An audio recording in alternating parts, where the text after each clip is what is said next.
In this video, we're going to look at basic principles for getting out of any grab or hold. Now, there are thousands of actual techniques that you can learn for getting out of wrist locks or chokes or bear hugs. There's so many to learn. But the basic principles apply across all of them, and that's what we're going to talk about here. What it comes down to is that if someone grabs my wrist and tries to pull me into a car, or grabs me and tries to get me into a bear hug, or does anything to control me, my instinct should always be to attack. And here's why. If this guy grabs me by the wrist, and he's a bigger guy, a stronger guy, then I can't pull away from him because this is going to get into a tug of war. And if he's bigger and stronger, he's going to win. So it's really futile for me to kind of pull when he's bigger and stronger. He's got such a huge advantage. Not to mention the fact that if he grabs me, he's prepared for some resistance on my part. So he's not going to just grab me on his tippy toes and go if I pull him. He's going to anchor himself, grab me, flex his muscles, and be prepared for me to pull away. So trying to yank my hand away is probably not going to work. It's much better that instead of trying to defend myself and pull my hand away, I do the opposite. I go into him and I attack him. It works for two reasons. First, because he's not expecting it. When he grabs me, he has a script in his mind. I'm going to pull away. He's prepared for that. Maybe he'll drop another hand on it and he'll pull me into that car. He's not expecting me to do the opposite and say, oh, you want my hand? Take it. I'm going to go into you and hit you in the face. Or I'm going to claw at your eyes. Or I'm going to grab your head and bash it with the top of my head in a headbutt. Not expecting those things. So that's very disconcerting for him. The other reason it works is that instead of opposing his strength, I'm using his strength against him. So let's say he has me by the hair and he's pulling me somewhere. I can't pull away, right? I'm not strong enough. But what if I give in to him? He's pulling me into him, towards him. So what if I jump into him twice as fast as he's pulling me and I knock him over that way? Or if he's pulling my wrist, instead of opposing him, I say, okay, I'm going to go with you, and I jump into him twice as fast and I hit him. I'm using his strength against him. He's pulling me towards him. I'll say, okay, I'm going to go with that, and I double the force and I go into him. That's called using his force against him. Now, the good news is that these techniques don't have to be super clean and super complicated to work. Just the principle of not resisting his strength and using his strength against him can sometimes be enough to rattle his brain, get a shot into his face, and stun him enough so that you can get away. So how would this principle apply if he had both my arms? Maybe he's just trying to control me like this. If he has both my arms, I might not be able to pull away. He's bigger and stronger. So I'm not going to oppose his strength. I'm going to say, well, what does he have that's open? His head is open. I can headbutt him. I can use the hard part of my skull, which is on the top, against the soft part of his face, which is his nose. And I say, I can't get my arms free, but I can definitely jam him with the top of my head. And it may give me a little bruise on top of my head, but I will bloody him and I can knock him out and give him a concussion, especially if I put my whole body weight into it. The other thing is that if he's got my arms and I can't get them free, well, maybe his groin is exposed. So if he wants to hold me this close, great. I just knee him as hard as I can right in the groin.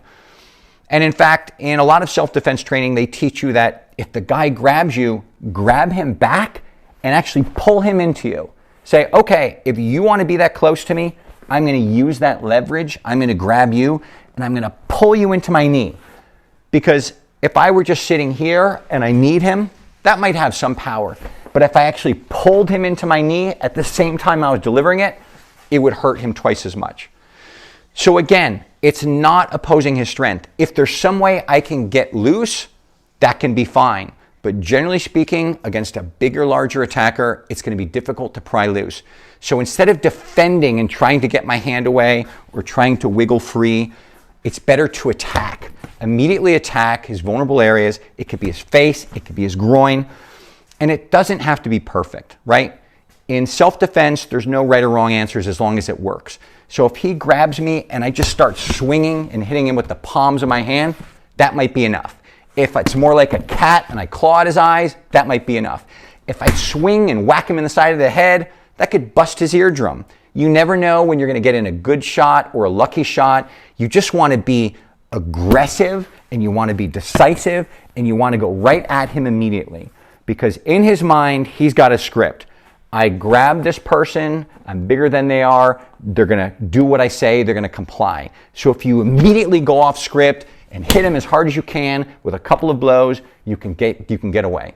So the key to remember here is the principle of always be attacking. Defending yourself is a very passive way to go. And it's not always very effective because if the person is stronger, then they will win that tug of war. So what you're really doing is flipping the script. You're saying, I can't beat you by defending yourself. You're too big and aggressive. So I'm going to surprise you by attacking instead. And that throws them off. It changes the game. It forces them to think about defending themselves. They can no longer think about holding your hand. They have to worry about their face and getting their eyes scratched out. That's what you need to buy yourself a couple of seconds. If you were to practice this with a friend, I would just say to a friend, I'm going to close my eyes and just grab me anywhere. You can grab me around the waist. You can grab me from behind. You can grab my arm or my hand. You can pull my hair. Just do something to surprise me and grab me. And what I want you to do is open your eyes as soon as you feel that, figure out where the attacker is, and think about going at them and attacking them. Don't actually do it if it's a friend of yours, of course, but the drill is to think, okay, I'm closing my eyes, I'm not prepared, I have no idea where I'm gonna get grabbed. All of a sudden you start getting pulled this way. Your natural reaction is gonna be to pull back, but what I want you to train yourself to do is instead of pulling away, go into them and experience what that feels like. Because someone's pulling you by the hair backwards, instead of trying to go forwards, you turn around and you hit them, right? So if I were like this and someone grabbed me by the hair from behind, what I should do is turn into them, go towards them, and hit them in the face. Not only is that going to relieve pressure on my hair, but I turn a defense into an attack. That's how that works. So it's a great drill to practice with a friend. Close your eyes, have them grab you anywhere, maybe try to push you slowly, maybe try to pull you slowly, and I just want you to think about immediately attacking. Open your eyes, figure out where your attacker is, and go into them attacking. Just develop a feel for that.